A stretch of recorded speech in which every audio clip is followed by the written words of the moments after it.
So have you ever been a bit nervous entering a room? Maybe it was a business or networking event, or maybe a party where you don't know too many people. In any case, here's a 5-step process to making an entrance with intention. First up, do a launch check. Before you enter, roll your shoulders back, lift up your chest, use your phone's camera to check your teeth, then put the phone on silent, slide it into your pocket, and then walk through that door, not stopping in the entrance. Seriously, that's a rookie mistake. Don't clog the entrance. No, just take a few steps into the room. Your normal walking speed or a little bit slower is fine. And next up, pause and scan. You're looking to feel the heartbeat, the energy of the room. Step 4, you want to choose an anchor. This is somebody you know, maybe a friend, the host, or maybe simply that buffet of food and drinks. And then engage. Walk to go start the conversation or grab something to eat. Now this next one's a bit fun, but have a signature drink. And here's the thing, it doesn't have to be alcoholic. You just want something that's fun, because let's face it, when you're in a group of people, everyone is holding a drink. Without one, you can sometimes feel like the odd man out. In addition, if you're doing a lot of talking, you want something that you can wet your whistle with. One of vodka, half a measure of quinoa lily, shake it over rice, and then add a thin slice of lemon peel. Yes, sir.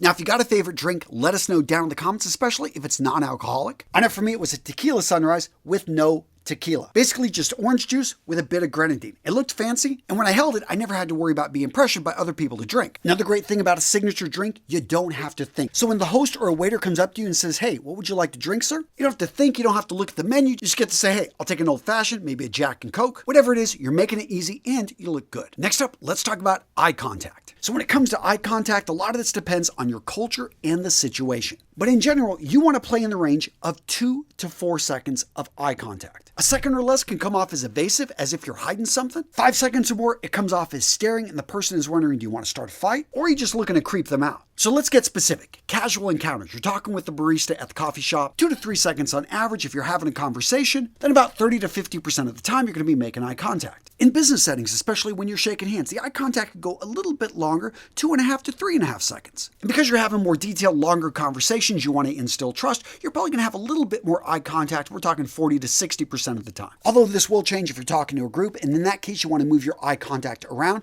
specifically to the people you're talking to. And it's key here, especially in a small group, not to ignore anyone, even if you only give them 5 to 10% of your attention. Make sure that you do that so that they know they are seen. Now with friends, you can go a little bit lower. 2 seconds is usually cool. And since usually there's a lot of trust, you can also be making, in general, less eye contact with them. That being said, there is an exception. If your friend is opening up, if you're having a deep, important conversation, more eye contact is warranted. Now, what if you want to signal you're interested in the person? Well, the big difference here is you're usually going to make eye contact a couple times. Now, I'm assuming this is a stranger. Things change if this is someone you know and you got something secret going on. Now, assuming this is a stranger and you're interested, 1.5 to 2 seconds, that's perfect, and it is going to seem, actually for most of us, longer than that. Now the key here is to show you're friendly, and as you're making that eye contact, smile. If they smile back, that's great. If they just look away, they could be a little bit embarrassed, a little bit surprised. But the key part, as many of you guys know, is the second eye contact. Again, we're talking 1.5 to 2.5 seconds. Again, you're going to smile. If they smile back, then they are usually interested. And at that point, the ball is in your court to get up and go start the conversation. Now, speaking of starting the conversation, let's get to the handshake. Now, handshakes nowadays aren't required, especially since COVID. The fist, the elbow touch, those have definitely become a lot more popular. However, most guys are still out there giving handshakes, and you need to know how to give one. Well, the first step to a good handshake is to be the person that offers it. Seriously, so many people who don't know each other in close proximity aren't even introduced, let alone do a handshake. Well, you being the elite man you are, you want to change that. So put your hand out there, and when you do it, where you're aiming to connect with theirs is this space between the thumb and the index finger. What that ensures is that you get a good grip on their hand, and the ability, especially if you have small hands, to clasp it. Now, when shaking someone's hand for the first time, you do not want to squeeze it hard. On a scale of 1 to 10, think a 4 or a 5. Now, for us guys, when we're shaking a woman's hand, you want to match her strength. So if she's at a 6, 7, or 8 out of 10, go ahead and match it. And this also applies to men. If you're giving a little bit of a lighter handshake and the other guy starts to squeeze yours,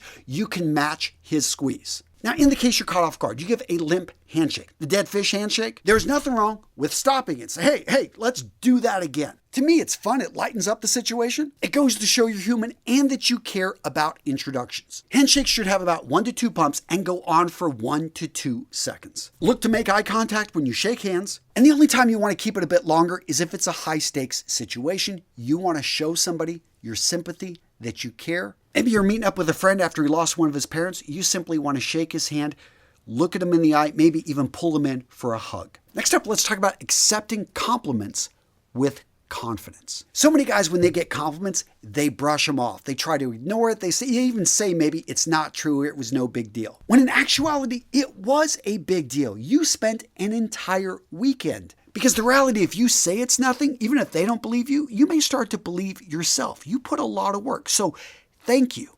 I put a lot of work into it. I appreciate you noticing.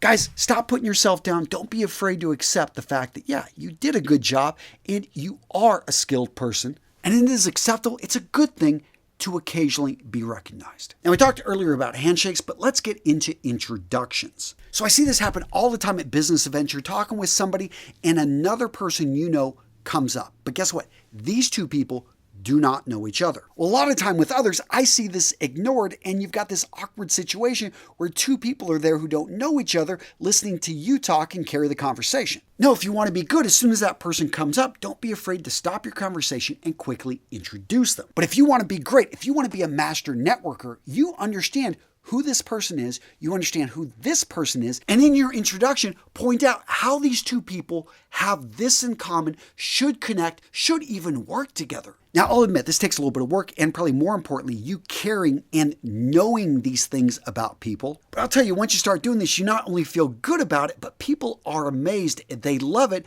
and guess what? They can continue the conversation, and you can sneak off to use the bathroom or whatever it is you got to do. Now, this one should go without saying, but I've been guilty of making this mistake, and that is mispronouncing somebody's name. Now, when I'm meeting somebody for the first time, I try to immediately pronounce their name right back to them. To better remember their name, I'm also trying to associate it, but if it's a name I'm not familiar with, maybe culturally it's not common, in that case, I always ask a little bit more about the name. Oh, where does this come from? This allows me to hear it again, hopefully to say it again. And if I expect to see this person again to continue the conversation, I'll open up my phone, quickly type it out as I would spell it. Now, if this is a future business contact, somebody you definitely want to stay in touch with, you could actually hand them your phone and have them enter their info. But yeah, separately spelling it out how I would pronounce it, I know helps me a lot and may help you. Gents, I believe it was Dale Carnegie that said a person's name is to that person the sweetest and most important sound in any language. So you want to get this right. Now, this next tip, incredibly powerful, especially in business. And I'll tell you straight up, it's rarely seen nowadays. And that's because it takes time, it takes effort, yet it's this inconvenience that makes it valuable. And I get it, some of you guys are going to skip this one because you don't think it's worth your time, but I know of a couple billionaires that still do it and swear by its effectiveness.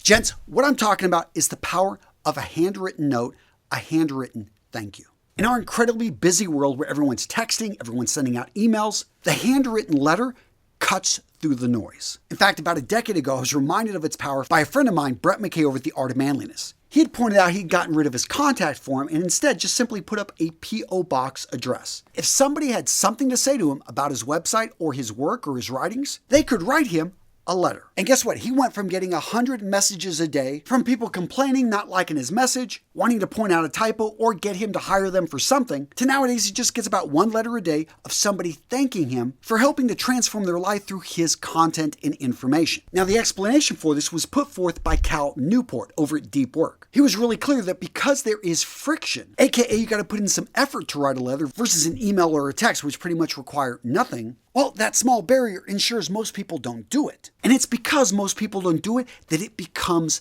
valuable. When you write a personal thank you to that customer that just brought you $1,000, maybe $10,000 in business, and let them know what you've done is what less than 1% of people do, and they are going to remember that. Because relationships, whether they're personal or business, are between human beings. And human beings want to feel respected. They want to be seen. And nothing lets a person know they've been acknowledged as you showing them that they are worth your time. And speaking of time, you are either early or you are late. There is no such thing as being right on time. Now, you can get there early, maybe wait 3 minutes, some cases 15 minutes, and then show up and walk in just at the appropriate moment. But the reality is, gents, most of us are trying to time it perfectly. As a result, a good portion of the time, because we didn't predict the unexpected, we end up being late. And guys, nothing upsets somebody whose time is valuable than having somebody waste it. So resolve to change. Make the effort to always be 5 minutes early, 10 minutes early. And sometimes it's easy. I know for me, it was just facing the reality. It is 35 minutes to my daughter's ballet studio, not 30 minutes. I would always round it down. One time I'm sure I made it in 30 minutes. There was no traffic. Maybe I was speeding. I was able to get there in 29 minutes. But the reality is when I'm driving the speed limit, if I run into a few red lights, which I pretty much normally do, it takes 35 minutes at least to get to the studio. So we leave 40 minutes early. Now, the great part about this is I don't have to speed. I don't worry about getting pulled over. My daughters feel better about this. Again and again, we're 5 minutes early. And so they get to hang out with their friends. And what did it cost me? 10 minutes, giving myself 5 minutes of margin. Now, if you're looking to level up your style, you really need to check out my free community over on School. I've set this community up so we've got free classes that you can make your way through step by step and learn the basic foundations of men's style. We actually have giveaways. In fact, this year alone, I've given away over $15,000 in gear that has accumulated here in my office, and I love sending it out to you guys free of charge. And I have to say, the men that are in this group are friggin' awesome. We've got a no a-hole policy. People treat each other with respect. And what we've managed to create in this community is a place where a man can come in and ask questions and get some solid advice. So gents, use the link in the description of today's video. Go check out our free communities on School. These are for you to become the man you know yourself to be. Next up, if you really want people to like you, become a good listener. You do this by practicing active listening. Now, you've probably heard the saying, you've got one mouth, but yet you have 2 ears and you have 2 eyes. So observe and listen 4 times as often as you speak. Now, as a guy that likes to talk, I'm not saying you got to stick to that ratio. But when somebody else is speaking, don't fall into the trap of waiting for your turn to retort, to speak. No, you really want to listen and understand. And one of the best things I found for me is when I'm listening to somebody, start to form questions. If they're going on for a long period, maybe say, hey, can you tell me more about this? People love to talk about themselves because let's face it, most people don't listen to other people. So when somebody gets an active listener, someone that's asking for more details about something that you notice lit them up, they are going to love it. And they're going to associate that happiness with you. And while they're talking, another thing to do is to nod your head, to actually show that you're paying attention. Maybe even say, oh, wow. Again, you're not asking, you're just simply making a point, letting them know that you are actively there. And before you jump into your point, before you have your say, there's nothing wrong with actually repeating back. So let me get this.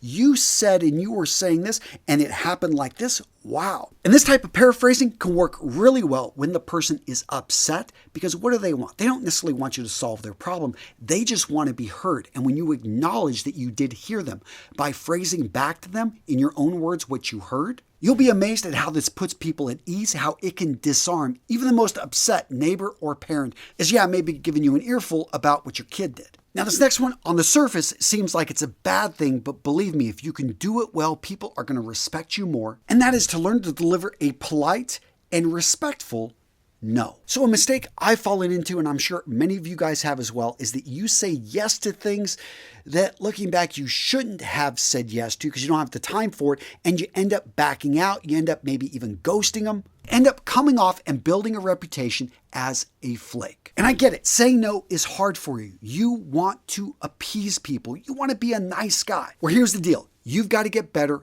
at saying no. Protecting your time, especially if you have a partner, if you have a family, if you've got work you want to accomplish, you've got to be really careful, especially of your friends, of your family, jumping in and them dictating their schedule onto yours. Now, there are 2 steps to delivering a polite no. First up, you show gratitude. Thank you so much for inviting me to your party. Pretty simple, right? Who can be upset with that? Next up, you want to say no and then give a concise reason. Unfortunately, I can't attend. I have another commitment that evening. Now, occasionally people are going to push, especially maybe if it's close friend, family. They want to know what is more important than their event. But most people are going to accept this and they're going to appreciate that you were straightforward and that you gave them a reason, no matter what it is, and even if you weren't specific. Now, if someone continues to push, especially if it's maybe someone in your family, you may have to give them a few more details or just simply be clear. I already made this commitment. I've told them I'm going to be there. I need to be a man of my word. The key here is to be firm and show your resolve. All right, Jen, so what did I miss? What would you have added to this video? And if you want more about manners and etiquette, guys, I got you covered. In this video, I talk about opening doors and all the other stuff that I did not cover in this video. So keep watching right here. Boom. Oh, yeah. Go check it out. Oh, yeah.